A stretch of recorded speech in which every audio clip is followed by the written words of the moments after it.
Hello students, welcome to another video of number theory.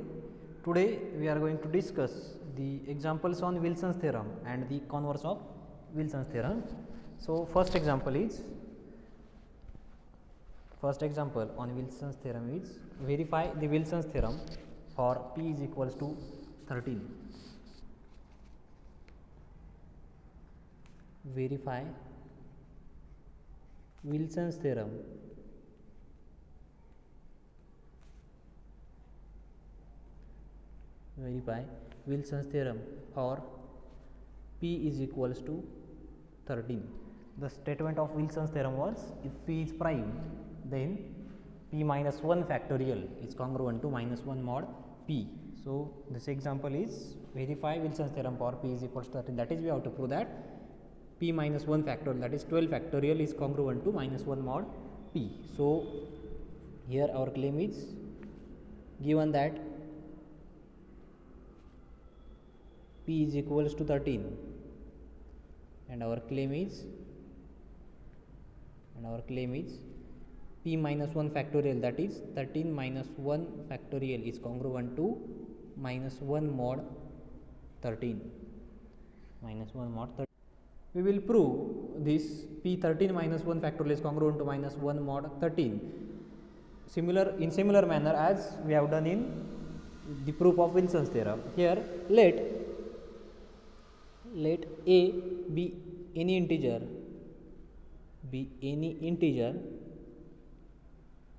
let A be any integer such that 1 is less than or equals to A is less than or equals to 12.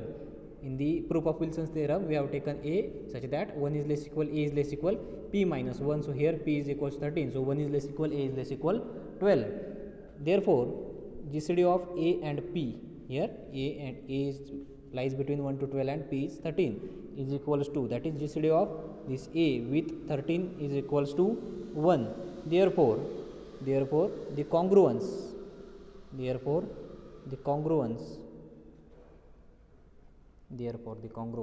AX is congruent to 1 mod 13.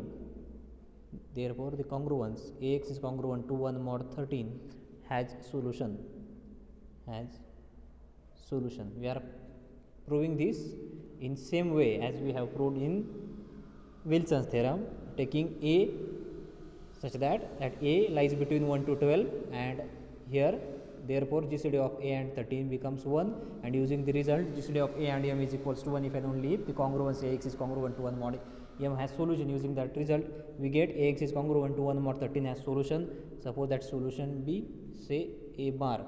Again this A bar is in between 1 to 12, since A bar is solution of this congruence, and we know that the solutions of this congruence AX is congruent to 1 mod P is, the solutions are just residues under modulo 13. So the residues under modulo 13 are 1 to 12. So this congruence has solution say A bar, and that A bar lies between 1 to 12.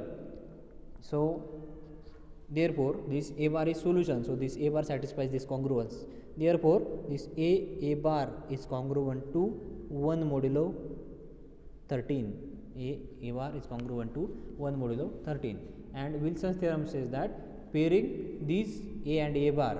So here we have to find the pair for each A. So if we take A is equals to suppose 1, then we must find A bar which satisfies A bar congruent to 1 mod 13. So we will first of all find all pairs A bar.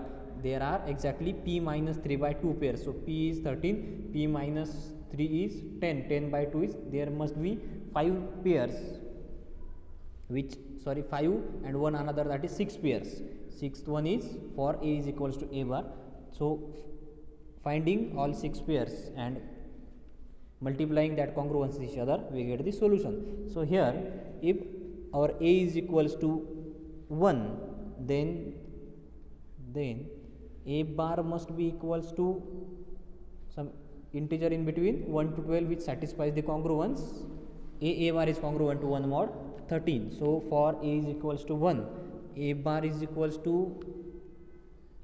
must be equals to 1, since we know that for in the first case we have seen that A and A bar are equal, then there are only two possibilities of A, that is 1 and p minus 1. So A, for A is equals to 1, there exists A bar is equals to again 1. If A is equals to 2, then we have to find A bar in between 2 to 12. So A bar is equals to, for A is equals to 2, A bar must be some integer such that multiplication of A into A bar is congruent to 1 mod 13, that is our 13 must divides A into A bar by A into A bar minus 1. For A is equals to 2, if we take A bar is equals to 3, then 3 to the 6, but 6 minus 1 5, so 13 doesn't divides 5. Then for A is equals to 2, if we take A bar is equals to 4, then 2 4 is 8, 8 minus 1 is 7, 13 doesn't divide 7. So for A bar is equals to 5, then 5 2 is 10, 10 minus 1 is 9, but 13 doesn't divide 9. So similarly for A bar is equals to 6, 6 2 is 12, 12 minus 11, 13 doesn't divide 11.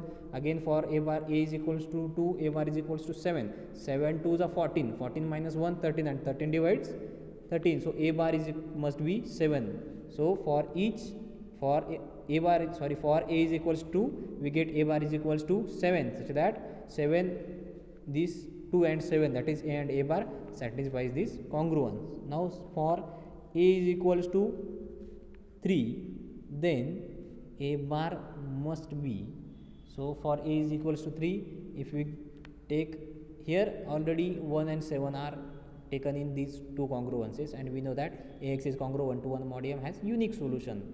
That theorem we have seen.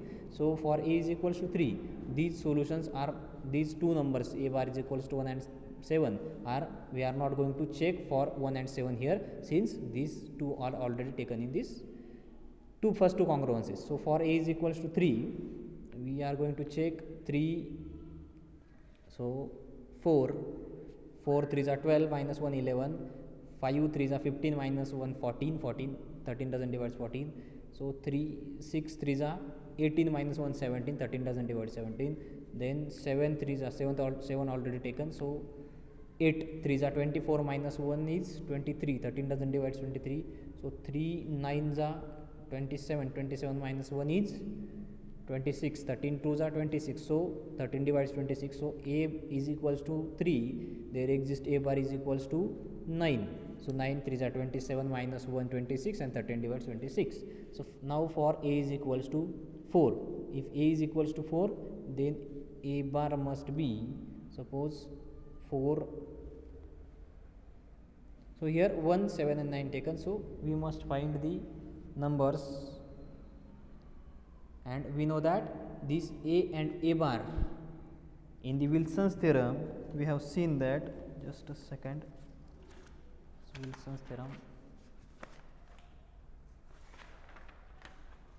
in the Wilson's theorem we have seen that for A and A bar, if we pair these numbers, then we get their multiplication as 1 into 2 into 3 up to p minus 1. So there are exactly p minus 3 by 2 pairs, and this one pair, so there are exactly p minus 3 by 2 plus 1, that is p minus, so whatever it may be, but we want to just say, check that multiplying these all congruences 1 2 3 4 5 6 all congruences, multiplying all the congruences, we get, and rearranging them we get this multiplication. So we know that for A is equals to 1, for A is equals to 1, A bar is equals to 1. So for A is equals to 2, A bar is equals to 7, and if we take A is equals to 7, then A bar must be equals to 2. This is pair. If 2 into 7 is congruent to 1 mod 13, then 7 into 2 is again going to congruent under modulo 13, that is 7 into 2 is 14 is congruent to 1 mod 13. So 1 2 7 3 9 4 all are integers already gone. So we must find the numbers 5 6 8, then 10 and 11. So for checking A bar, we must omit these numbers that already taken. So for A is equals to 4, we are not going to check for A is equals to, sorry, we are not going to check A bar is equals to 2 or 3 or 1 or 7 or 9. We are going to check the remaining numbers in between these 1 to 12 and except these numbers. So here 1 2 3 4 are already gone, so 5. So a bar is equals to 5, then 5 4s are 20, 20 minus 1 is 19, and 13 doesn't divide 19, so there is a bar is equals to 5 is not possible. So now we are going to check for a bar is equals to 6, since 6 is not here. So 6 4s are 24 minus 1 is 23, and 13 doesn't divides 23, so 6 is not possibility. 7 already taken. Now we are checking for 8. 8 4s are 32, 32 minus 1 is 31, and 13 doesn't divide 31, so 8 is not again possible. So after 8 here 9 is already taken. Now 10. So 10 4s are 40, 40 minus 1 39, and 13 3s are 39. So for a is equals to 4, a bar is equals to 10. Then for a is equals to 5, then we are going to check 1 2 3 4 5 6. So 6 5s are 30, 30 minus 1 is 29, and 13 doesn't divide 29. So for a is equals to 5, a bar is equals to, then 6 is not possible, 7 is already taken. Now 8, 8 5s are 40, 40 minus 1 39, 13 divided 39. So a is equals to 5, a bar is equals to 8. So 1 2 3 4 5, then 6 is remaining. So for a is equals to 6, then a bar is equals to 7 already taken, 8 9 10 already taken. Now we are going to check for 11.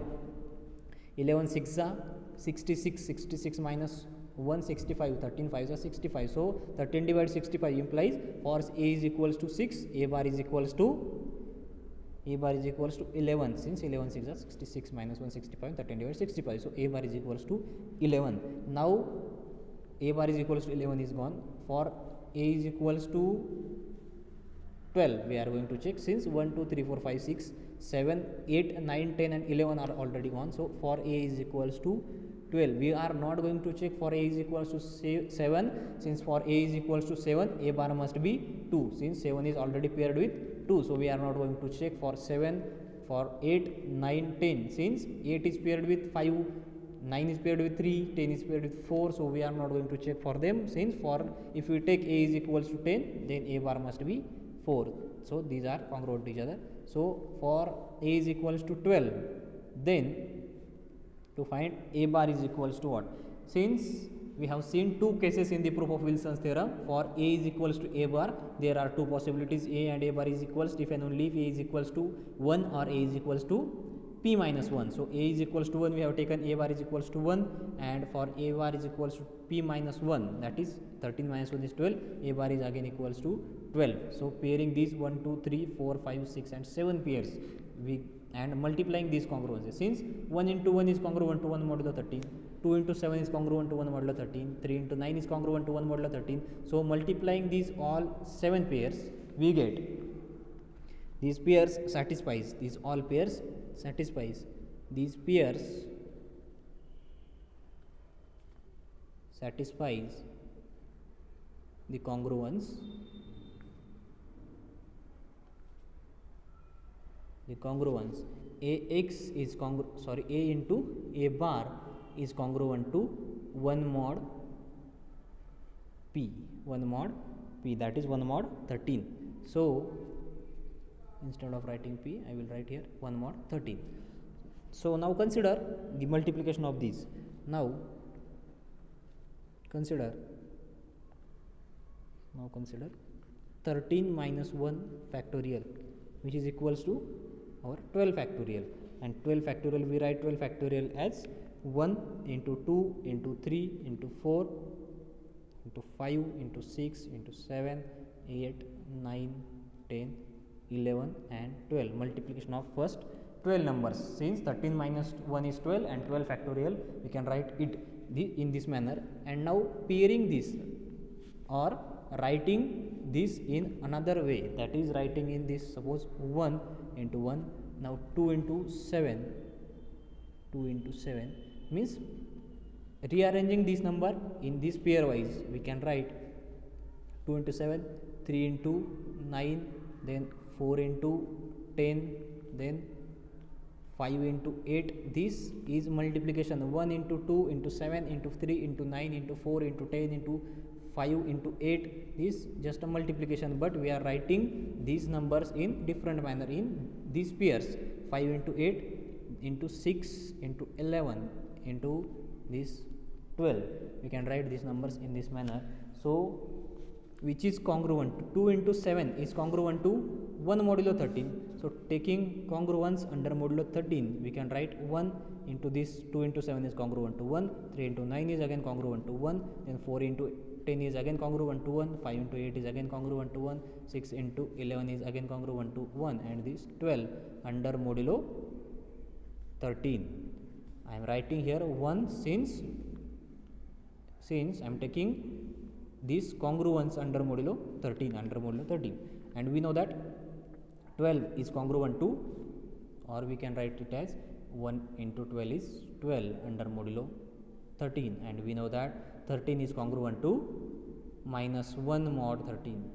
Sorry, 12 is congruent to minus 1 modulo 13, since 13 divides 12 minus of minus 1, that is 12 plus 1, 13. So p minus, that is 13 minus 1 factorial is congruent to minus 1 mod 13. Hence the Wilson's theorem is verified. Now for p is equals to 17. Second example is for your homework, write at home. Second example is verify Wilson's theorem for p is equals to 17. Now the next theorem is converse of Wilson's theorem. Converse of Wilson's theorem. Converse of Wilson's theorem. Now Wilson's theorem says that if p is prime, then p minus 1 factorial is congruent to minus 1 mod p. Now the converse of Wilson's theorem is if n minus 1 factorial is congruent to minus 1 mod n, n minus 1 factorial is congruent to minus 1 mod n, then this n must be prime, then n is prime. Since the Wilson's theorem was if p is prime, then p minus 1 factorial is congruent to minus 1 mod p, then the converse of Wilson's theorem be n minus 1 factorial is congruent to minus 1 mod n, then n must be prime.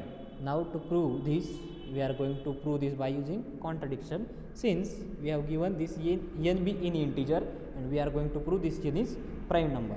Since proof of Wilson's theorem, since n be any integer,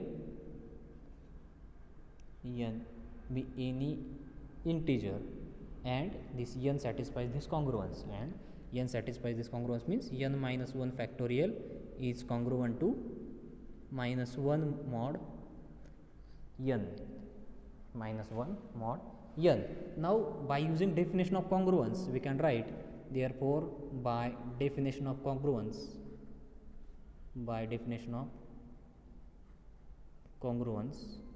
we can write this n divides n minus 1 factorial minus plus 1, that is n minus 1 factorial minus of minus 1, or we can write it as n divides n minus 1 factorial minus plus 1, n divides n minus 1 factorial plus 1. And our claim is this, we have written by using the given thing.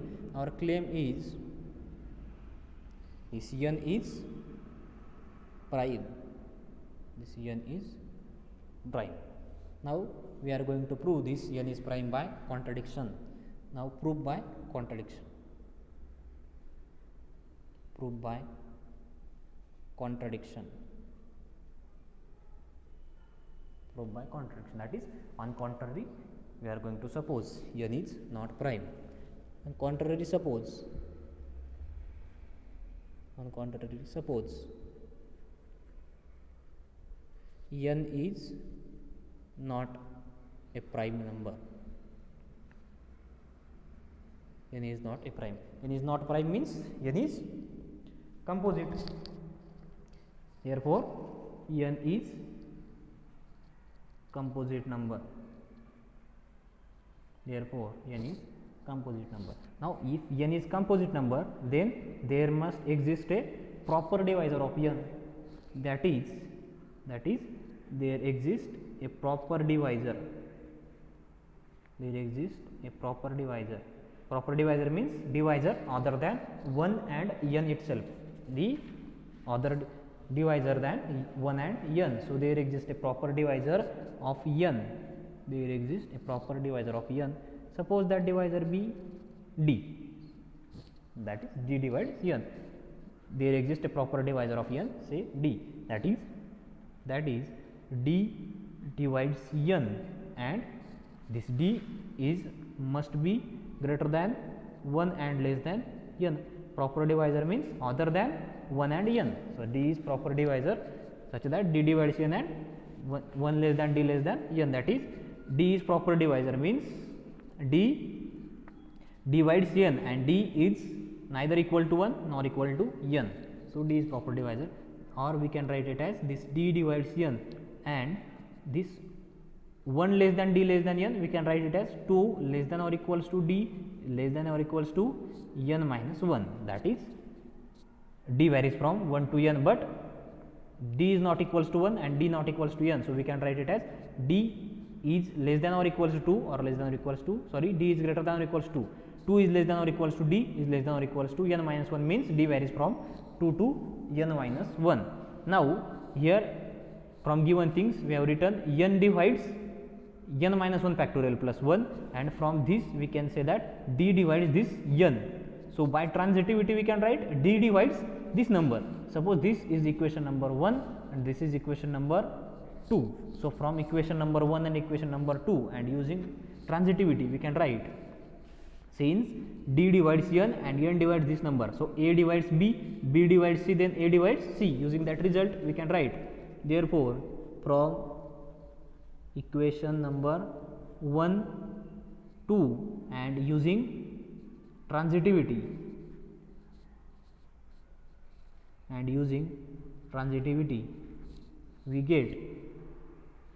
we can write d divides this number, that is d divides n minus 1 factorial plus 1, n minus 1 factorial plus 1, d divides n minus 1 factorial plus 1, but d is a number that varies from 2 to n minus 1. D is number that varies from 2 to n minus 1, and n minus 1 factorial we can write n minus 1 factorial as 1 into 2 into 3 into 4 into 5 up to n minus 1. So d must be divisor of n minus 1 factorial, not n minus 1. D must be divisor of n minus 1 factorial. Clearly the representation of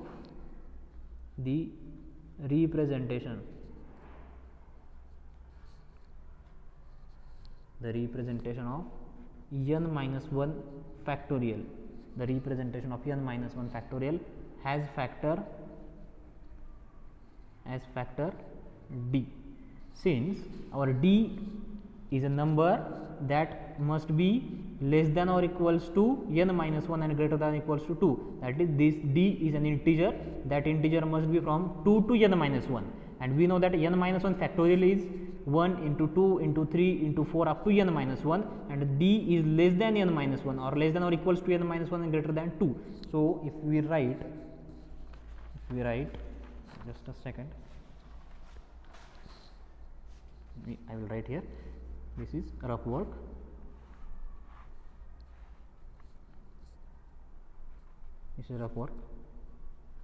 We know that n minus 1 factorial is equals to 1 into 2 into 3 into 4 up to n minus 1. Multiplication of first n minus 1 natural numbers is n minus 1 factorial, and we know that this d is number from 2 to n minus 1. From this 2 to n minus 1, d is an integer in between this. So clearly that number divides n minus 1 factorial, since this 1 divides n minus 1 factorial, 2 divides n minus 1 factorial, 3 divides n minus 1 factorial, since that 3 number is appears here, so 3 divides 3, and so 3 divides the multiplication of 3.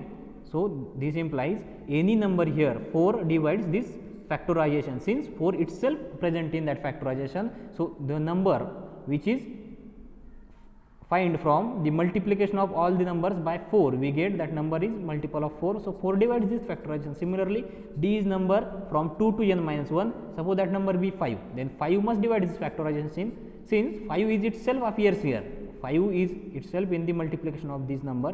So, n minus 1 factorial is multiple of 5, multiple of 4, multiple of 3, similarly multiple of d. So, d must divide this n minus 1 factorial. Clearly, the representation of n minus 1 factorial as factor d, that is this is rough work, that is you don't need to write in your notebook. D divides n minus 1 factorial. So, here we get d divides n minus 1 factorial, and from this we have d divides n minus 1 factorial plus 1. So, a divides b, a divides c, then we can use a divides bx plus cy. Using that result, we can say that. Therefore, suppose from equation number 3 and equation number 4, therefore from equation 3 and equation 4, we can write d divides, here equation number 3 says that d divides n minus 1 factorial plus 1, and d divides, equation number 4 says that d divides n minus 1 factorial. So, from these equation number 3 and equation number 4, and using that result, we can write d divides n minus 1 factorial plus 1 minus n minus 1 factorial, since this is by using the result, if a divides b and a divides c, then a divides bx plus minus cy. So, using this result, we can write, suppose in this result a is equals to suppose d, b is equals to this n minus 1 factorial plus 1. Is it visible to you? Yes. This a is equals to d, b is equals to suppose n minus 1 factorial plus 1, and c is equals to n minus 1 factorial. So, using this result, we can write this a, that is d divides ax bx plus cy. So, taking x is equals to 1 and y is equals to minus 1, and using this result, we can write d divides n minus 1 factorial plus 1 minus n minus 1 factorial. So, subtracting minus n minus 1 factorial plus n minus 1 factorial from this term, we get this n minus 1 factorial minus n minus 1 factorial gets cancel and remains 1. D divides 1, and we know that d divides 1 implies d must be, there are only two divisors of 1, that are either plus 1 or minus 1. So, d is equals to plus or minus 1, which is contradiction to our choice of d, since d varies from 2 to n minus 1, d must be belongs to 2 to n minus 1, that is d is our greater than, strictly greater than 1, d is greater than 1, that is 1 is less than d means d is greater than 1, but we get d is equals to plus or minus 1, which is contradiction,